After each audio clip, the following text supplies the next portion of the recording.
Hi guys, and welcome back to my channel. In this video I'm going to be doing some portraits on film and also on digital. Recently this company Colbor sent me a couple of these video stroke photography lights, the Cl100X models. They're brand new models for me to try out, and lo and behold my daughter's friend Kyle recently contacted me. He works on the super yachts, always abroad. He said, Rog, he said, I'm going to be back in England soon. He said, any chance you can get some photographs for my new CV, my new photographs for his CV? I said, yeah, of course I can, Kyle, come over and see me. I have got to be in Newport by 3, just to let you know. What time? 3. 3? And I use these lights. I'll get on with the shoot, I'll show you what I was up to, very basic stuff, and in between I'll tell you a bit more about these video lights. So I'm going to do a series of different lighting setups and just do some real basic portraits with Carl here. Carl, say hello to the people. Hello people. Using these Colbor lights, and I'm going to be using the Nikon FM3A and an 80mm Nikon lens, also my light meter. I've got a reflector here, and up there is that Colbor light which is pointing down towards Carl. It's quite bright, isn't it, Carl? Yeah. It is quite bright, isn't it? But I'll be diffusing it in a short while. So at the moment I'm using it with no diffusers at all. So I'm literally using raw light coming down. I've set the light to daylight balance, which is around about 5200 Kelvin. And right next to me I've got a reflector just bouncing a little tiny bit of light back into Carl's face. I'm kind of going for this Rembrandt look, if you look at the camera there. So I've kind of got the light coming down at a 45-degree angle near enough, and we've kind of got this little tiny triangle just underneath his eye, which is being caused by his bridge of his nose here. And that's called a Rembrandt look. So we're going to go for that first, black and white. I'm using KENTMERE 400 film. Just need to meter up and take some shots. And the good thing about using modelling lights without flashes, I can literally see where the light is falling, so it's quite nice. So I'll just do some meter reading quickly before I take my photographs, obviously, see what I'm going to be shooting at. I want to shoot at 1/25 of a second, and it's pointing back at the light. It's giving me f11. If I point it back towards the camera, it's giving me 5.6, and the reason I'm pointing it up towards the light is because it's quite bright. If I point this back to the camera and do 5.6, shoot at 5.6, it's going to be brighter, the image completely blowing this side out of Kyle, so I don't want that. That's why I'm pointing it up towards the light. It's giving me f11. It should balance that nicely, but I've got a reflector behind me which is going to bounce light back into Kyle's face. So let's take our first shot, 1/25 of a second, f11, 400 speed film. And even though the meter inside the camera is saying to me, recommending I shoot at 1/60th, I'm going to go at 1/25 like I thought. 1, 2, 3.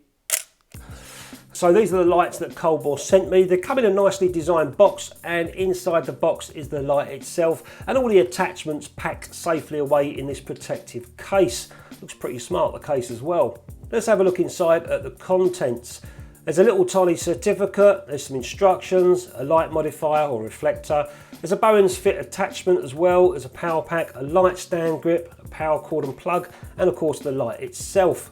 And here it is all laid out. You've got a strap, your instructions, your light, your stand attachment, reflector and mount, and also the power pack. Setting up the light is easy peasy lemon squeezy. You'll need a light stand, of course. Slip the light attachment onto the light stand and give it a little tighten up. Slip on the light and tighten it up, and then take the rubber protector off and also the sticker. Then you can fit the attachment, which is quite easy to do, fit the reflector on as well. Then all you need to do after that is plug in the power and go. Turn it on, hey presto, let there be light. And on the back of it is your controls for the brightness and the colour temperature, as well as the usual funky effects options such as broken bulb, light, TV, flicker, etc., SOS. And it's also Wi-Fi controlled, so you can change the settings via the app on your phone. So that's the first shot done. The background, you notice, isn't lit up at all. It's a white wall at the back. But because I'm shooting at f11, 1/25 of a second, this light is pretty much intense in Kyle's face. The background's going to go naturally black, but I can light that back up if I want to with another modelling light. But I'm not going to do that at the moment. This time I'm going to use, this is quite harsh, so I'm just going to put a diffuser over the front of it and call one of my assistants in to hold it for me. So this time we've got my wife Emma, she's holding the diffuser, looking awkward. I need to do the light. Right, let's read this light coming down again. This time it's coming out at f8, 1/25. And we've got this reflector coming back in, so let's try this one, Carl, and then we'll do another one without the reflector. 1, 2, 3, that's 1. Let's take the reflector away. Exactly the same again, this is f8. Same again. I think this will be better without the reflector. 1, 2, oh you blinked. Sorry. Try not to blink. Close your eyes. When I say open, open. 1, 2, 3, open. Got it.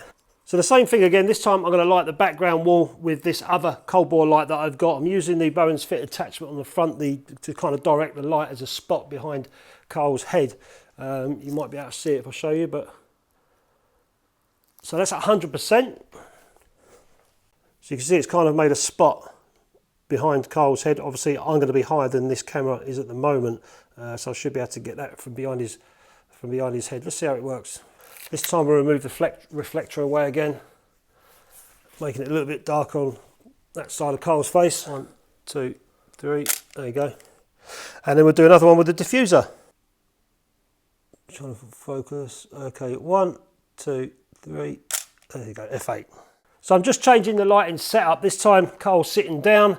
I've got this background light now. I've changed the modifier on it so the dish is spreading the light out even more. The other one was kind of like a fine spot, but this one spreads the light out nicely on that back wall. I've got the colour temperature at 5000, so it's kind of like a daylight background.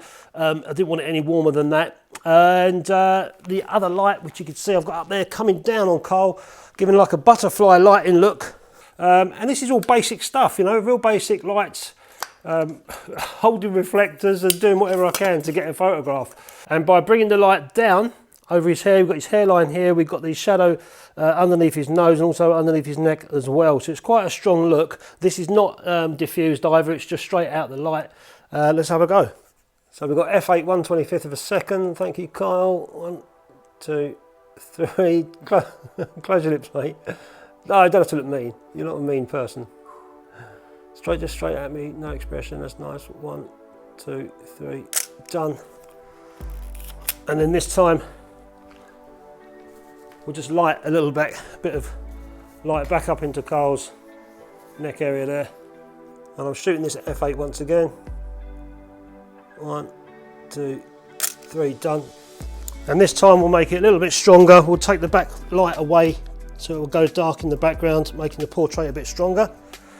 So this time all I've done is taken the backlight away and it will just darken the background down. Carl, straight to me. It will darken the background down. It won't be jet black because the light from the car is spilling over onto the wall, which is fine. 1. Nice smile this time, Carl. Oh, what's that? It looks evil stare. What are you doing? Give me a smile. I'll take that one. Oh dear. Think about Emma wearing that gear.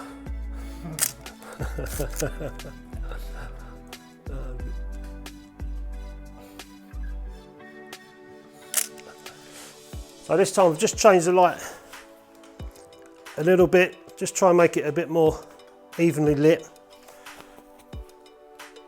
Just standard really, with the diffuser on. 1, 2, head towards me a bit more, Carl, that's it. 1, 2, 3. That's it, we're done.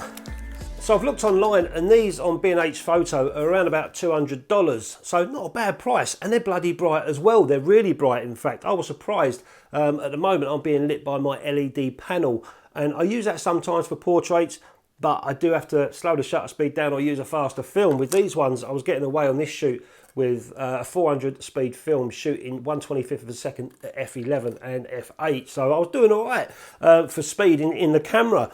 I've looked at some other reviews online about these lights, and some people are saying that the build quality ain't that great. I think it's all right, to be honest with you. I don't know if this is plastic or aluminium. I think it's like a very light aluminium, but the quality of it's not too bad. The only downside of these buttons at the back here, I just feel a little bit cheap, if I'm honest. And it could do with a little tiny ridge, so when you're going up or down, so I'm trying to go up and then I'm trying to go down, but I'm accidentally pressing it in, but it could do with some sort of ridge that makes it easier to push up and down. But really, that's the only fault I can find. The LED panel on the back is a little bit slow, it's got a little bit of a lag to it, but that's no big deal. You know, once you've set your brightness and your colour temperature, off you go, taking your pictures. The rest of it, I can't really complain. So far, they're brand new, obviously, so I haven't got no real use out of them to see if they're going to blow up at some point, but I don't think they will. The real bonus is the Bowens Fit adapter that they've got on there. and they've given you this reflector in the packet as well, or in the box, to get you started. This reflector is quite bright, it's quite silvery inside, and it is quite directional, you know, so when you're doing a photo shoot with this, the light is kind of pointed quite directly. I like to use larger Bowen's reflectors like this one. I've got another large one as well to spread the light out. Some people said about it fitting not that well, but you have to make sure that the mount is flush, otherwise it catches on the light itself, and there you go, it's on now. But if that's not flush, the light gets caught and you can't put it on. Some people said, well, it doesn't fit. Well, it does if you put it on properly. There's no red, green, blue. It's not an RGB light. It's just colour temperature, so warm or cold light. And it's proper bright as well. There's a few little other buttons on the back, but getting down to basics, you've got two buttons on the back. One's the brightness, and one is the colour temperature. The other buttons are just fancy gizmos like effects for lightning, or there's also an SOS one on there. I don't know why you'd want that. Maybe you're out on a ship or something doing portraits and all of a sudden it starts sinking. You could send out an SOS signal if you've forgotten what it was. But you've got TV static, all the usual fancy effects that you get with these lights. Quite handy, I suppose, if you're doing video making, you know, and you've got someone there making out that they're watching the TV. This is a good program. I like this one, the lightning effect. And another good thing is they're controlled by Wi-Fi, so you set the Wi-Fi, you pair it up to your phone, and you don't have to touch the lights if they're high up and you can't reach. You just sort out your settings on the phone, so that's another good thing. But above all, I think the quality build, it ain't that bad at all. The little wing nuts here for tightening everything up, they seem a little bit cheap. I'm worried if I do over tighten they might break off. That's me being a bit pernickety, but other than that, it's a basic light stand, gets you off the mark, and it holds the light really well. And as for the temperature of the light unit itself, when it's running, it doesn't get particularly hot at all. Obviously, don't be touching the bulb. There's a heat sink on the bulb there to take some of the heat, but inside is a little tiny fan, and it's very quiet indeed. So if you're using these for any video interviews, they're very, very quiet. They were running on the video that you've seen, and you couldn't hear them. I couldn't even hear them either.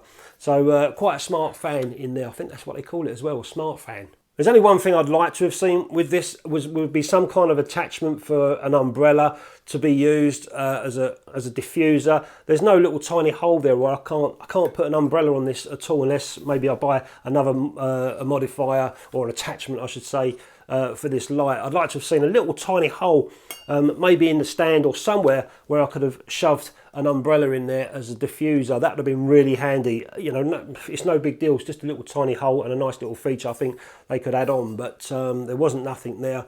So, and I haven't got that attachment, so I couldn't use my umbrella on these lights. So as far as diffusion goes, I had to have someone holding the diffuser, or I was holding the diffuser. So as well as the film ones, I also took some colour ones, because don't forget, Kyle said to me that he wanted a photograph for his CV. So I took a few digital, not too many, and these are the digital ones that I took of Kyle after I'd shot the film, and they've come out really nice. You can see I've used different temperatures in the background. The last one I used was kind of like a natural daylight to make the background look a bit white. As for the film shots, I was using KENTMERE 400 and a Nikon FM3A. I developed that film in RODINAL 1:50 for, I can't remember now, whatever the time was, 16 minutes, 17 minutes I think it was, quite a while, but the negatives came out really nice. And as for the portrait session with Cole, it didn't take long at all.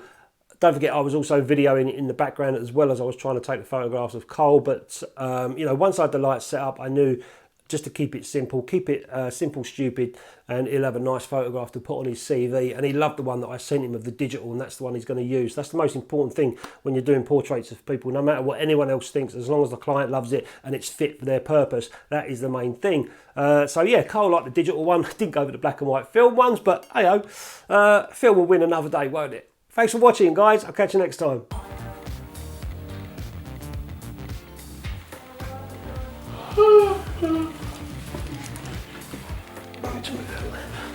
It's a photo shoot when I'm dressed like a tramp. Right.